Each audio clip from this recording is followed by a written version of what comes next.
অলোকদা, প্রথম যেটা বলবো যে মোহনবাগান লাস্ট ম্যাচটাতে 6 গোলে জিতেছে, সেটা ঠিক আছে, কিন্তু লিস্টান কোলাসোকে কোথাও একটু আউট কালার্ড মনে হলো না? কোথাও একটু মনে হলো না যেন ছন্দ নেই লিস্টান কোলাসো?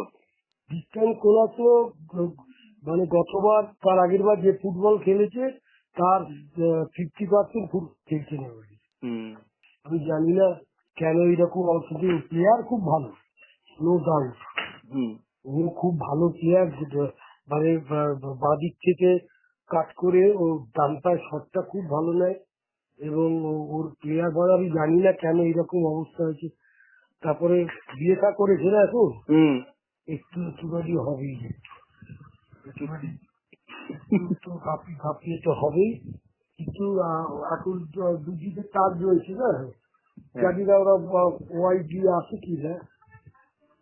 না, মনে হয় আসে না। নিজেকে মেনে ধরতে পারিছি, তবু ও যত যেদিন খেলে সেদিন অসাধারণ ফুটবল খেলে। সেইটা জানি না আজকে ওদের ম্যাচ কবে আবার। মোহনবাগানের ম্যাচ তো আবার এর পরে আছে, কোয়ার্টার ফাইনাল কয়েকদিন পর, মাঝে কয়েকটা দিন একটু গ্যাপ আছে তারপর। জানি না কি কি সব এসছে ভাই। আমাদের সময় এত দুবলা টিম কোনদিন খেলতো, 8 গোল খাবে এইরকম টিম কোনদিনই খেলতো। কারণ পাঞ্জাবের টিম ছিল, পাঞ্জাবের কিছু দিব জেসিটি, এটা ছিল বিএসএফ, তারপরে তোমার অনেক ভালো ভালো টিম থাকতো না, ইসবল মোলবাল মহাবাগান সব থাকতো না, সেইগুলো আর নেই। সব তো এরকম সেই টুরাল যে দিল্লিতে তো যে দৌলত ছিল, এখন এই টুরালদের সেই যুক্তিটাই তো এখন এত প্রাইজ বাড়ি, কত প্রাইজ বাড়ি বেড়ে গেছে, তাই না এখন? হ্যাঁ, অনেক। আমরা মনে হয় 2 লাখ চ্যাম্পিয়ন হলে 2 লাখ টাকাও পেতাম না ক্লাব থেকে। আমি জানি না, অত বলতে পারবো না, কিন্তু ফুটবল তোমাকে বলছি, ভারতবর্ষের ফুটবল নিয়ে চিন্তা যতই ব্রাজিল আসুক আর যেই আসুক, আমাদের কি লাভ হবে?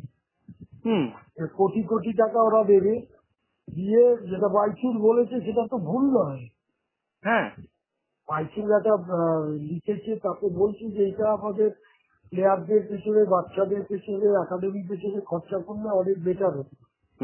এবার 70 জন লোক আসছে, এবার আদৌ ভিলিয়ার জুলিয়ার আসবে কিনা, নেইবার আসবে কিনা, নেইবার তো ছেলে খেলা ছেড়ে দিয়েছি, জানি না আসবে কিনা, অলিম্পিক টিম পাঠাবে কিনা, 70 জন আসছে শুনলাম। জানি না আমরাও যে এত বছর ধরে ইন্ডিয়া খেলেছি, আমরা এই টিকিট পাবো কি পাবো না জানিও না। অলোকদা, এই থেকে একটা প্রশ্ন, মানে এই লিস্টনকে নিয়ে একটা প্রশ্ন, যে লিস্টনের যে এরকম পারফরমেন্স, ডুরান্ডে তো শেষ না, ডুরান্ডের পর তো আবার আইএসএল রয়েছে, মানে এই লিস্টনের পারফরমেন্সে কি মোহনবাগানের জন্য কোথাও গিয়ে খুব চিন্তা হয়ে যেতে পারে? দুদিকে লিস্টার মানবীর দুজনেই এত ভালো উইং প্লে করতো, সেটা ওদের মানবীরও তো সেই জায়গায় নেই। দুজনেই মেন অস্ত্র ছিল, দুদিক দিয়ে উইং দিয়ে এত ভালো অপারেট করতো যে দেখার মতো। সেখানে তোমার ভালো হাত সাপ্লাই করতো, বল পেত এবং ভেতরে ঢুকে লিস্টার তো গোল করে, মানবীরও তো গোল করতো। মানবীর লিস্টার দুজনেই কিন্তু সেই জায়গায় নেই। আমি এখনো যা দেখেছি, 2-1 দিন দেখেছি, আজকে তো খেলা দেখবো আমি হবে। আজকে তো কঠিন টিম আছে না, দেখা যাক কি করে আমাদের যা শুনছি যে এর মধ্যে কাল পরশুর মধ্যেই মোহনবাগানে ছানতে জয়েন করছে, ছান থেকে তো এবার নিয়েছে। ছানতে ভালো প্লেয়ার, নিঃসন্দেহে ভালো প্লেয়ার।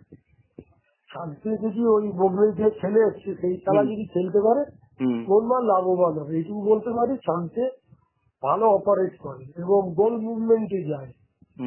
ও ব্যাকপাস করে খেলা, নিজে কাটাবার চেষ্টা করে এবং প্রচুর লোড নিতে পারে এবং স্কিলও আছে ভালো। শান্তি গুড রিক্রুট, গুড। আর এসে কতটা খেলবে আমি জানি না, কারণ মোহনবাগান জার্সি, বল জার্সি করে খেলা ভাই অনেক কঠিন। সে তো অবশ্যই। আর অলোকদা আরেকটা জিনিস, এইটা তুমি কিভাবে দেখছো? এই যে নতুন মোহনবাগানের বিদেশিটা এসছে ডেজান ড্রাজিজ যে খেলছে, এই বিদেশিটাকে তোমার কিরম মনে হচ্ছে? কি বুঝবে একে থেকে? এখনো বুঝতে পারিনি। দেখো, সেরকম ভালো টিমের এগেন্সে না পড়লে তুই বুঝবে কি করে? কারণ খেলছে তো তোমার 8 গোল খাচ্ছে, 7 গোল খাচ্ছে, 6 গোল খাচ্ছে তাদের সাথে। হ্যাঁ। সেখানে তুমি বুঝতে পারবে না। একটু তুল্যমূল্য কি বলে তখন বোঝা যাবে ওর কোয়ালিটি কি। তবু এখন কিছু বলা যাবে না। মানে ওর খেলাটা তো দেখলেন, খেলাটা দেখে আপনার কি মনে হচ্ছে? খারাপ, ঠিক আছে। ও এখন ও নতুন এসছে, একটা নতুন ওয়েদারে এসছে। ও কোথাকার প্লেয়ার? ও হ্যাঁ, এইটা একটু আমাকে দেখতে হবে, কারণ আমার এই মুহূর্তে নিজেরও মনে পড়ছে না ফট করে। তাই তো। শোনো ভাই, ভালো প্লেয়ার যত সময় যাবে দেখবে ভালো খেলবে, যদি ভালো প্লেয়ার হয়। কারণ মোহনবাগানের মতো জায়গায়, কলকাতার মতো জায়গায় এই ওয়েদার, এই পাবলিক, এরা তো সবগুলো দেখেনি। সেই সেই ইয়েতে এখন কতটা নিজেকে প্রমাণ করতে পারবে, সেটাই নিয়ে প্রমাণ করতে পারবে ভালো।